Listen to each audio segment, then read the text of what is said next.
Hi, good morning, and I'm back here for video number 3 from thinkbigpinoy.com.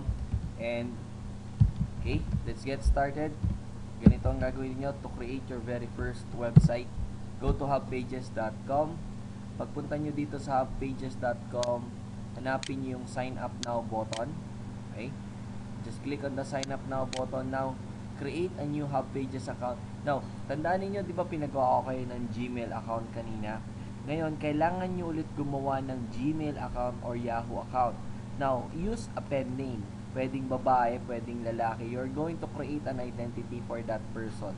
Hindi niyo pa pwedeng gamitin yung real name ninyo, okay, or yung iba yung account, kasi for this one, palalabasin natin a different person kayo. That's why you are going to use a pen name. Now, bakit kailangan gumamit ka ng ibang tao or ibang identity? Simple lang, kasi if you're marketing different products on the internet, tas pare-parehong pangalan yung lumalabas, walang maniniwala sa'yo na expert ka.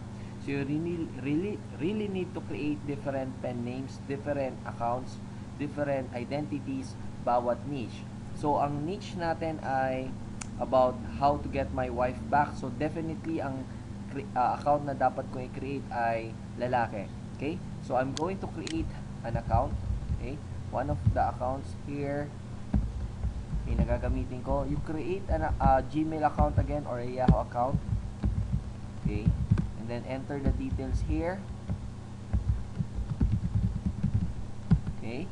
And then just go to your email, i-verify ninyo yung account niyo kasi it will ask for verification. Okay, terms of use to unawares. Yan. And then just click on the create my account button. Okay?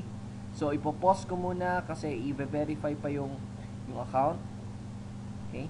And I'll go back to you. I'll show you kung anong itsura ng Hubpages sa loob. Okay, as you can see here, nagtatanong siya, help us to learn more about you.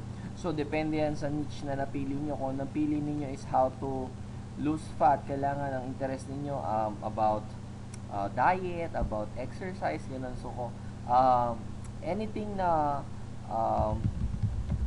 related dun sa inyong minamarket na product. Okay? Just to create an identity para lang makita ng tao na hindi ka spam or hindi ka nanloloko. Okay?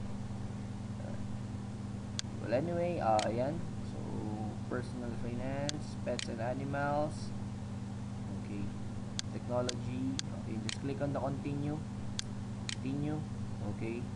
So, skip this step. And, okay. Now, we're done. You already have a new hub. So, simple lang. Just click on the create hub. Create a hub. Now, ito. This is where the keyword research that I asked you in video number 2 will be used. Tandaan niyo kung ano napili ninyong keyword, kailangan lalabas sa title, kailangan lalabas sa unique address, kailangan din nandito sa mga tags. Okay? So, what I'm going to show you is how to create your titles. Kailangan yung title ninyo attention grabbing, and kailangan nandun yung keyword. Okay? So, katulad nito, how to get my wife back. Okay? Ang para medyo merong attention grabbing, secrets to winning her back. Okay? So, as you can see, I have here my keyword, get my wife back. So, di ba pinagawa ko yun ng 30 keywords? You're going to create 30 hub pages using your keywords, pero I'll suggest you create muna yung first 10 ninyo, or create first yung first 2 ninyo or first 3 websites using this one kasi ipopromote na natin siya agad para mabilis. Okay. Now, you're going to put here, kailangan nandyan din yung keyword ninyo, how to get my wife back, and then just choose a category na related dun sa inyong minamarket. So, here is home and family. Okay. Just click on, pagka hindi nyo makita, click on the search button kung meron. Pag wala, just okay, yan. This one, gender and relationships, marriage. So, siya na yung pumili. Okay. Arranged marriages, marriage counseling. Okay, this one. Marriage counseling. Ayan. Okay. So, ang pinaka-best na format would mapipili nyo is this one. Text, photo, and comment. Okay. Now, you're going to create tags. Okay. Ilalagay nyo dyan yung keyword nyo. Get my wife back. Get my ex-wife back. Okay, pwede nyo ilagay dyan yung nakuha ninyong mga keywords. Okay. You can put here at least 40. Okay. Mas maganda, mas madami. Get my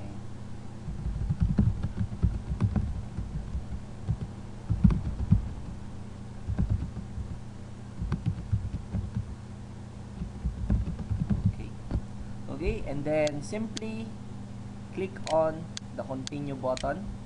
Okay, so tatanungin lang kayo, no spam, no duplicate content, no copied content. Okay, continue, and then click on the CAPTCHA, answer the CAPTCHA, seminars end, and then click on the continue button. Okay, oops.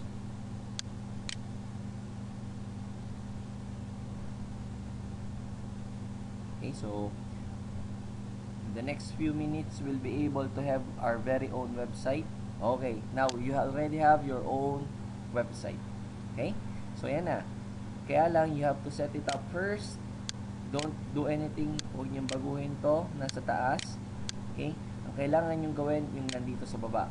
So ganito, you need to get a content, and you need to get a photo, and I'll tell you later, we'll publish it. Okay, so I'll post this video. Let's go to the second video, which is how to get content and how to put articles in your website, and where to get photos.